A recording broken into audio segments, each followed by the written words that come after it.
أبدا على حبيبك خير الخلق كلهم مولاي صل وسلم دائما أبدا على حبيبك خير الخلق كلهم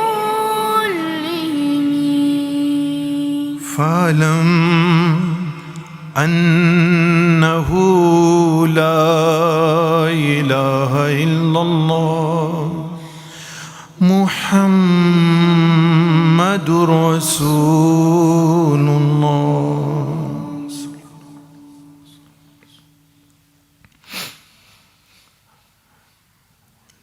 لا إله إلا الله لا إله إلا الله لا إله إلا الله لا إله إلا الله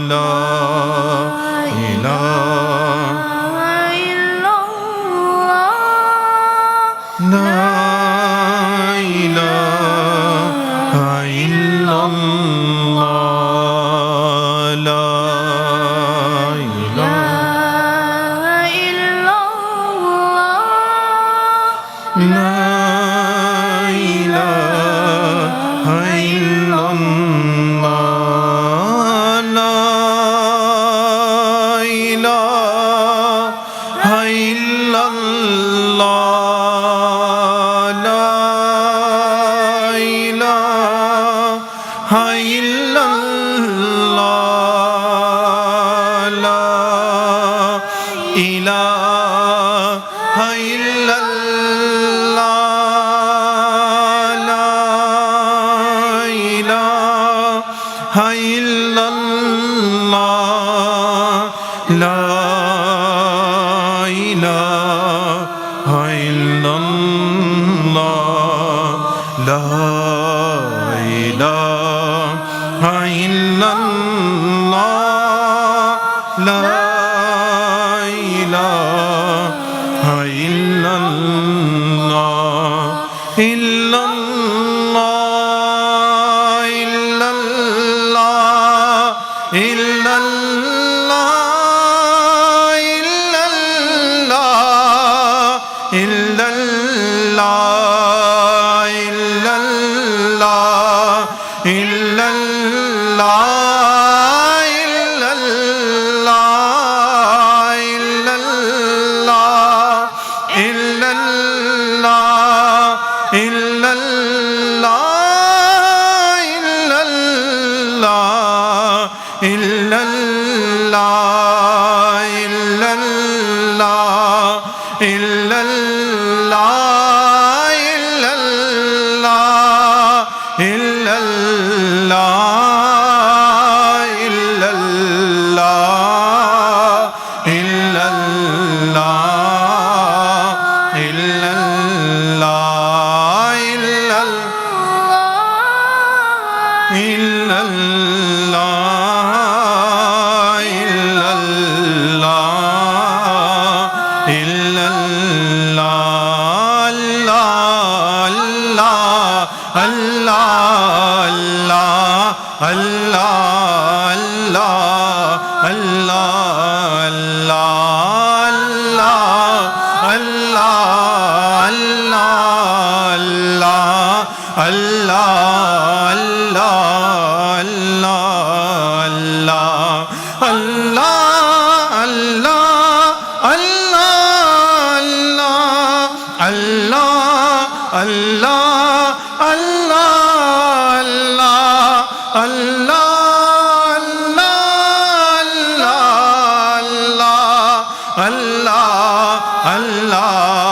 Allah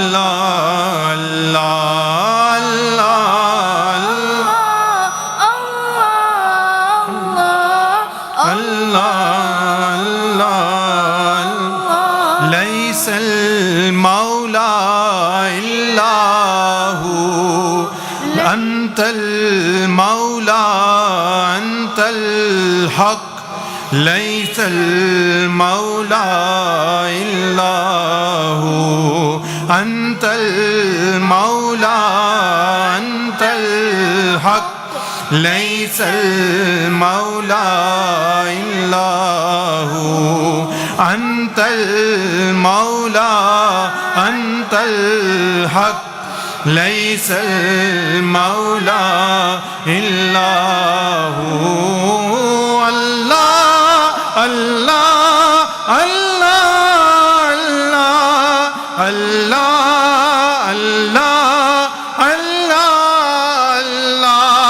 الله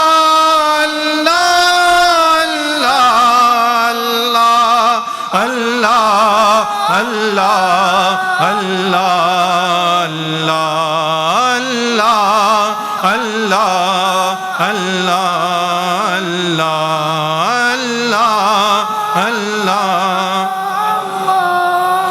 أنت الحادي أنت الحق ليس الهادي إلا هو أنت الهادي أنت الحق ليس الهادي إلا هو أنت الهادي أنت الحق ليس الهادي إلا هو الله الله الله الله الله الله الله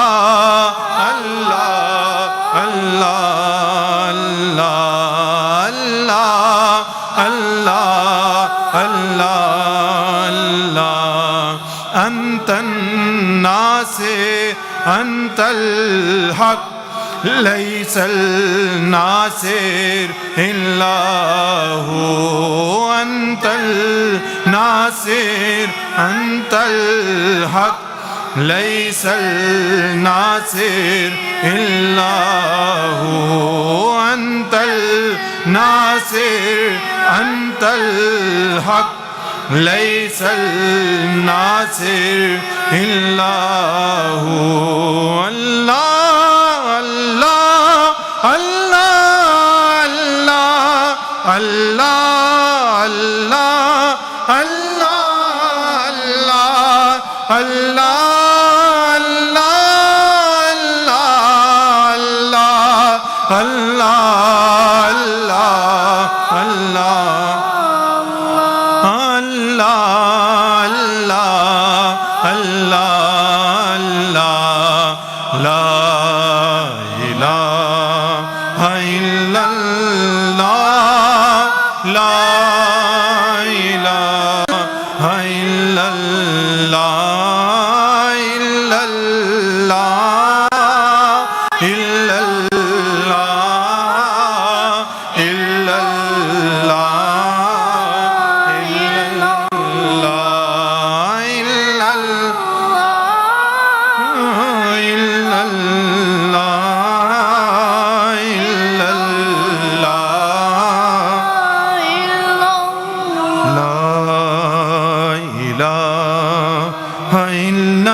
رب اغفر وارحم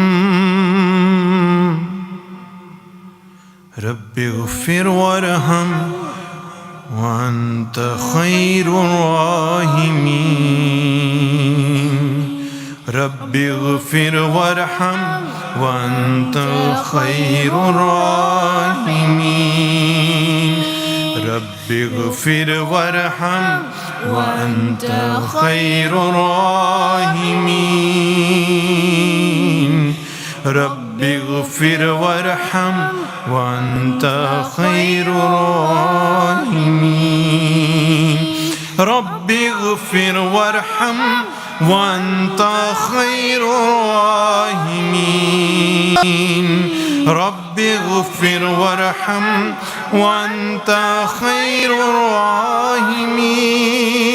الراحمين رب اغفر وارحم وأنت خير الراحمين رب اغفر وارحم وأنت خير الراحمين أنت خير الراحمين أنت خير الراحمين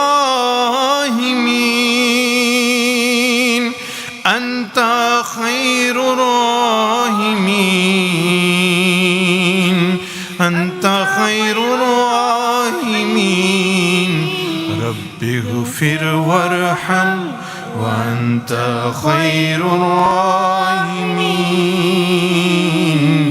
رب اغفر وارحم وأنت خير الراحمين أنت خير الرازقين أنت خير الرازقين أنت خير الرازقين أنت خير الرازقين رب اغفر وارحم وأنت خير الراحمين رب اغفر وارحم وأنت خير الراحمين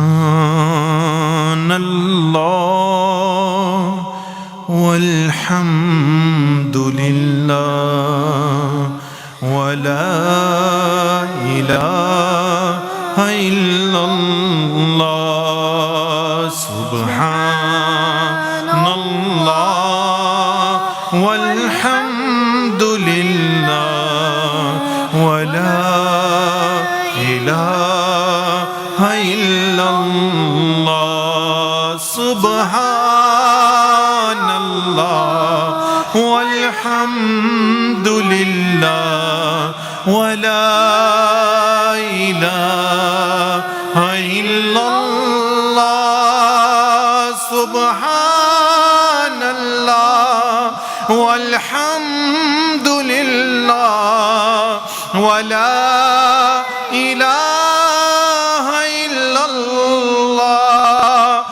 سبحان الله والحمد لله ولا إله إلا الله سبحان الله والحمد لله ولا إله إلا الله سبحان الله والحمد لله ولا إله إلا الله سبحان الله سبحان الله سبحان الله سبحان الله سبحان الله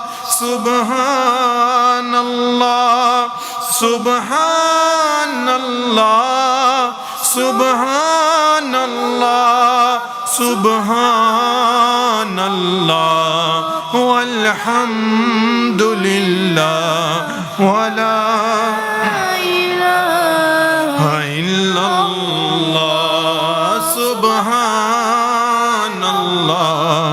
والحمد لله ولا إله إلا الله سبحان الله والحمد لله ولا إله إلا الله سبحان الله والحمد لله ولا إله إلا الله ولا حول ولا قوة إلا بالله.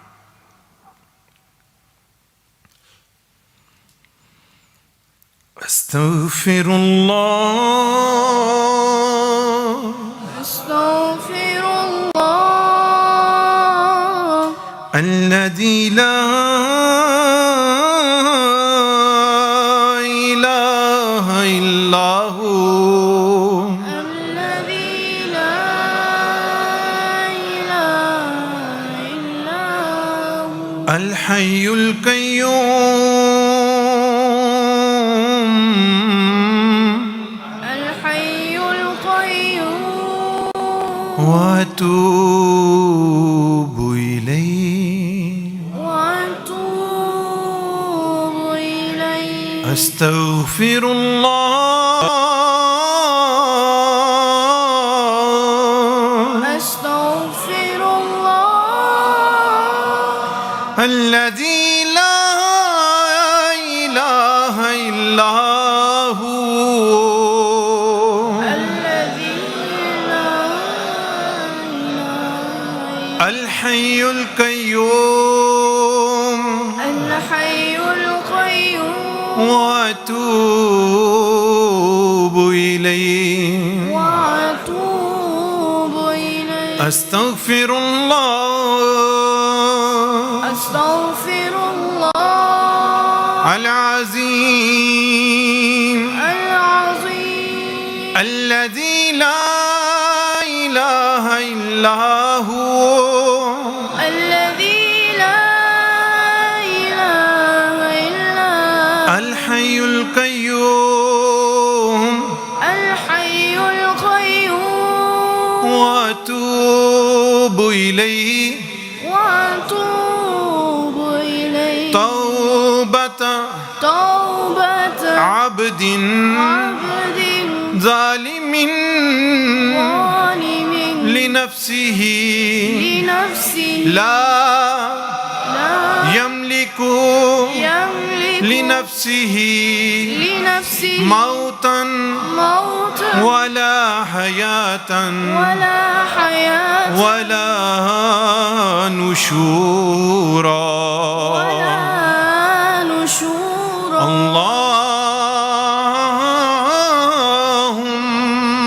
اللهم صل على سيدنا ومولانا محمد وعلى آله وصحبه وسلم. اللهم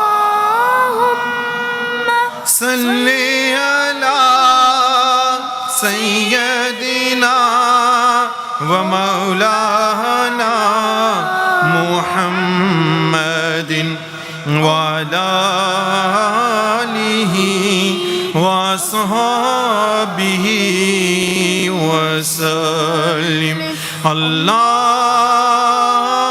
اللهم صل على سيدنا ومولانا محمد وعلى آله وصحبه وسلم. الحمد لله رب العالمين. الحمد لله تتم الصالحات. يا أول الأولين يا آخر الآخرين يا راحم المساكين يا ذا القوة المتين يا ذا الجلال والإكرام يا ربي يا رحمن.